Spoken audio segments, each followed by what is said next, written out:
Live from the Biltmore here at Central City Studios. This is Sports as Usual.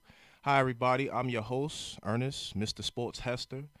Very exciting times here at Central City Radio, as today is the debut of the much anticipated show, Sports as Usual.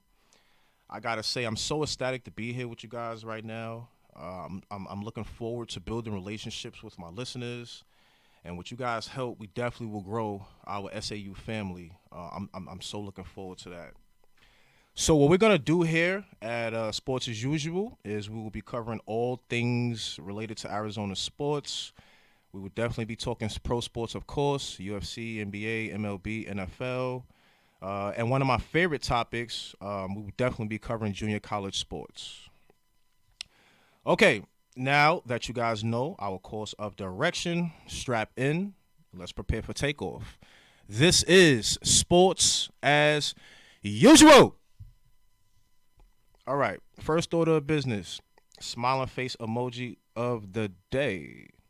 So, here at Sports as Usual, we're going to have a segment called Smiling Face Emoji of the Day. Smiling Face Emoji of the Day will be things that made me smile, things that made me happy. It could be a team, it could be a play, it could be a moment, or it could be a player, right?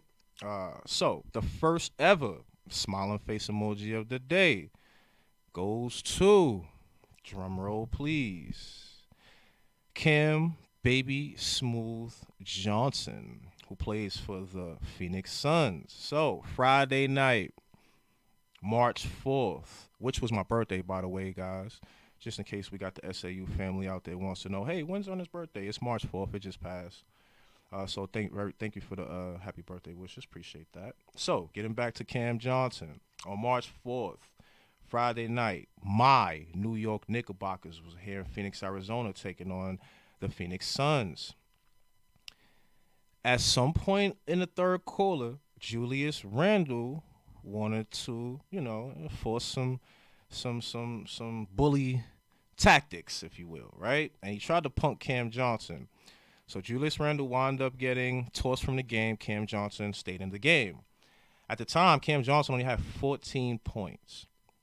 After that, this man went off for about 23 points in the third and fourth quarter alone, to finish with 38 points, going 11 of 16 from the floor and 9 of 12 from three-point land. Now, I'm going to just go ahead and say that Julius Randle definitely made a mistake on that, because at the time, Cam looked like he was just going through the motions, taking open shots when he was giving it to him. He wasn't really aggressive. After that, that you could tell he was instantly annoyed by that. The Knicks, though, the Knicks actually blew a 14-point lead. They were up by 14, leading up until the ejection. So, the Julius Randle, trying to punk Cam Johnson definitely was one of the things that spearheaded the Suns' comeback. And so, with that being said, Cam Johnson will get our very first smiling face emoji of the day. Okay, so now I want to move on to what I like to call the JUCO Report. So I could not wait to talk about some JUCO, especially after last night. I know the NC2A tournament is approaching, but right here, right now, here in Mesa, Arizona, my Lady T-Birds from Mesa Community College is on a mission. Last night, led by ACCAC D2 Player of the Year, Jayla Johnson, as well as that silky smooth guard, Micah Anderson, the Lady T-Birds clinched their fourth ACCAC championship in the last 10 years. It was an amazing game. They was hosting here in Mesa Community College at Theo Heap Gym. They were hosting Pima Community College. The Lady T-Birds had came into that game 21-7 overall. They were ranked 13th in the nation, and they were one win away from going to Port Huron, Michigan, where the women's NJCCAA tournament is held every year. And last night, they was able to obtain that. So again, 4 championships in the last 10 years for MCC, and yet another for Corey Stevenson, which is the head coach of Lady T-Birds Ames Community College. We will be having her on the show in the future, so definitely put us on the calendar for that. So on the men's side, the men didn't make the playoffs this year. They struggled. We have some really good talent coming back next year. We will be losing B.J. Burries, who I will also be having on the show sometime in the future. He is the state of Arizona all-time leading scorer. So we will definitely have him on the show at some time. But he will be moving on from Mason Community College, going to a big-time university this year. So we definitely wish him all the luck on that. So on the men, like I said, the men didn't really do too much, but of course there still was a men's championship game, right? So that men's championship game tipped off last night as well. That was between Salt Lake Community College and Cochise. Cochise is located here in Arizona, about 3 hours south of Central City Studio Radios in Sierra Vista, Arizona. Salt Lake Community College was 31-1. And they was able to, go down to Cochise last night in hostile territory and pull out a tight victory. But nonetheless, they pull out the victory and was able to win a championship. They were led by Marlon Humphreys as well as Mr. Baller's Life himself, Lil Chase Adams. I actually got a chance to see Salt Lake and Lil Chase play at Mason Community College. We hold the biggest junior college tournament in the nation called the Fiesta Bowl Shootout. And I got the chance to watch Salt Lake and Chase play for a couple of days, 3 straight days to be exact. And listen, man, watching Chase play is cool. That man is different. That man is different. He's a walking bucket, and I wish him all the love and good gracious going on to next level, because I'm sure he will be D1 next year. So let's talk about some of the big boys here. Some of the guys that really get paid the big bucks. So still no MLB. Mr. Manfred still won't get off his high horse. So here at Sports as Usual, until the players are on the field and the gripes have been addressed, and we have some baseball and a date, we will not be talking about the MLB. There is nothing that we need to talk about until they give us something to talk about, okay? So until then, no MLB. Now, with me being a former player in the minor league myself, a lot of these guys don't make a lot of money in the off season, right? So in the off season, a lot of times I then had to go work another job. So you would often find me after playing baseball, going on the road, hitting home runs, and stealing bases. You would find me working in a local Walmart in the summertime just so that, I can make ends meet. That's not something that a minor league baseball player should have to do when they're working on trying to get to the show. Especially since in baseball, you start off from rookie A, go to double A, triple A, and then the show. It's not like NBA or MLB where we come from college and we're just straight professional athletes. No, does not work like that. So I definitely appreciate the players that make, the millions of dollars looking out for the game, as well as, some of the more smaller players in minor league that doesn't have a voice to be able to say, hey, we need to change some conditions down here on this level. And that could be from how much the guys make per week on the per diem, which isn't much at all. It could be from, let's get these guys some charter flights instead of having minor leaguers sitting on a bus for 7 days to travel, only to go to a city to play a 7-game series. Let's get a little bit more structure in there. And let's get these guys ready for the big league level. Again, there's so many different obstacles ahead of these guys. So, let's clear the path a little bit for them. So I'm definitely happy that the pro guys are standing up for the game as well as for themselves, but just the future baseball players, in a whole. I just really ecstatic about that. Okay, so a little NBA right now. Did you hear what Russell Westbrook, the star guard from the LA Lakers, said the other night, if you didn't, the man said when he was asked the question, what was his expectations and how have they been deterred from the way the Lakers are playing? Now, instead of Russell Westbrook acknowledging, what we all knew, of course, with him coming to LA, that the expectations were a championship, he wanted to dodge the question and be more defensive, right? But I get it. He hasn't been playing the best, and he's been being attacked from all types of different angles, right? But you cannot say there were no expectations. So, when you started your career at Oklahoma City, you were playing with Kevin Durant, James Harden, Serge Ibaka. Even though you guys were 1, 2, 30-year players, you mean to tell me you guys wasn't trying to win? So what happened when you left OKC and you went to Houston to go play with James Harden in Houston, where y'all was supposed to be this dynamic duo? You weren't trying to win? The only time I can actually believe you, Russ, is last year when you were in Washington. We didn't expect you to win there. I mean, of course, we got Bradley Beal. He's a perennial all-star, but you guys didn't have too much there, so we didn't expect you to win. We just definitely thought, you guys were going to be a playoffs. You got to get in playoffs. You'll make some noise.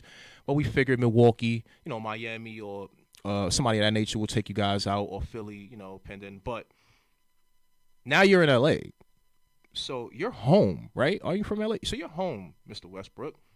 You are playing with the second best player of all time in Mr. LeBron James.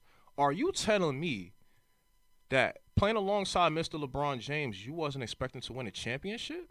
Come on, Russ. Come on, Russ. We can't do that. We cannot do that with you, Russ. And we're not even gonna start doing that. At the end of the day, you need to play better. You need to figure it out. But it's not like all the onus goes on you. Not at all. I know you've been taking, a lot of scrap metal and a lot of shots, from different people and places. But one thing that we're not gonna do is talk about what your expectations were not. Because if you really want to turn all the Laker faithful against you, you'll go ahead and run with that narrative. So I suggest that you figure out why you're in LA, besides being home and being able to drive and see family and friends. I would figure out why I'm in LA, what your expectations really are, and then I would go from there, Mr. Russ. All right. So one of my favorite topics here on this show is called wants and needs. We give about 3 wants and we give about 3 needs. Of course, wants is wants, right? Things that we probably don't necessarily need, but things that we want. Needs are our essentials, things that we need, things that we can't live without, right? So, first want, I want baseball back. Being a former player again, I look forward to this time of year. The April.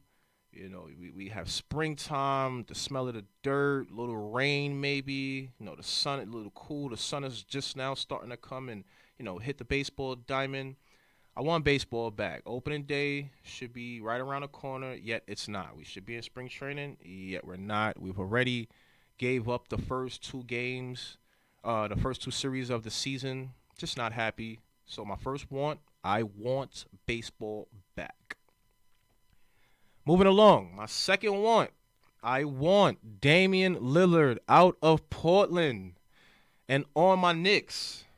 Come on, Portland, 25-38 this year. You guys already traded one half of the dynamic duo in C.J. McCollum. He is now with the New Orleans Pelicans, so you guys are rebuilding. You have a lot of young pieces, but we don't need Dame there, right? So let's go ahead, pick up the phone, and let's get Dame out of New York. Hopefully he'll finish this here the year. Dame, if you're listening, man, I want you on the Knicks where you can come to the East Coast. You being in the Garden every day, I feel like that'll be epic. Okay, so my last want, drum roll, please. My last want, I want Derek Jeter back in the New York Yankees organization. Now, I was never happy about him being related to nothing South Beach or South Florida or anything that had anything to do without my Yankees, right? But I wasn't hating on him. He wanted to be the owner. He wanted to get his feet wet. He wanted to see, what that type of venture would be like. So he was able to get that done. He came out in a press conference and said the organization is taking a different path and they see a different light in their future than what he saw. Well, Mr. Jeter, being in New York, not only did you get a spoil you? But you were spoil you. We was in the playoffs almost every year. You have 5 championships, sir. So the Marlins are not gonna be on that type time where they are not in never rebuild mode, but always in, let's say, reload mode. That they don't have that they don't have the wherewithal to do that. Now you going down there could have held some things out, and I do believe that you did actually, have you rubbed off good as far as the organization. You guys had a couple of good seasons down there. Um, I believe that what I believe you did your job, Mr. Jeter, down there. I would really like for you to get in contact with Mr. Brian Cashman, or Mr. Brian Cashman get in contact with you, so somebody could hook you up with one of the Steinbrenners, so we can get you there as a bench coach, a batting coach, or in some form of fashion, a coach in the Yankees organization. All right, now, so we're going to move on to my needs. These are the things that I need to happen. First one, I need the Giants in the up and coming draft to get a defensive playmaker. Let's stop playing on the defensive side of the ball. Do we not remember having a player? I know it was a long time ago where we had the best defensive player of all time. His name is Lawrence Taylor. Now, this draft here is so defensively stacked right now. I don't want to hear anything. Let's make a power move and go get a defensive playmaker. Number 2, I need LeBron to be in the playoffs. Currently, right now, the Lakers are sitting at 9th in the Western Conference, 28-35. After the playoffs started today, they are in the 7-10 play-in, but they will be going against the playoffs, who they just lost to the other night without the Claw, Kawhi Leonard, and as well as PG-13 Paul George. That does not make me happy at all. I need the Lakers to be in the playoffs. I need LeBron to have another run at the title. Number 3, I need Peter Manfred to stop acting like a child. I need him to grow up and act like a commissioner of a league with grown men and not like a business with robotic assembly lines. What are we doing here right now, Mr. Manfred? That is wants and needs here at Sports as Usual. Okay, so wrapping it up, everybody. My crying face emoji of the day will go to. Now, before I do this, I just want to say I have the utmost respect for this man. He's been coaching for 40 years. He even helped bring back the Team USA back to prominence in Olympic basketball. But my crying face emoji of the day will go to none other than Coach K. Coach K, you cannot lose the last game in front of the Cameron Crazies to a bitter rival in UNC. I mean, we cannot do that. Then, to make it even more unacceptable, you say in the press post-game conference, the way we played today was unacceptable in front of our home fans. Well, maybe, Coach, because this was your last game, there was a lot of hoopla, maybe they wasn't ready. I mean, everybody's human. Everybody's dealing with emotions. Everybody knows this is your last game. But let's not get this confused. We still wanted to see you win, and especially against UNC, Coach. Now, I understand we got the conference tournament coming up, different things of that nature. You probably guys will have another game or so in the building. We get that. But this one right here is the one that we wanted. You had 97 former players, coaches, and different things of that nature in the building. We all wanted to win. With that being said, I want to say thank you, everybody. You are now part of the SAU family. Thank you for taking this time to hang out with me. You could have been anywhere in the world, but you was here with me. I want to say that today was the debut of Sports as Usual. This is Central City Radio. We will be back in a couple of days. Until then, Godspeed. Take care of yourself. And as always, enjoy the rest of your night. Ernest.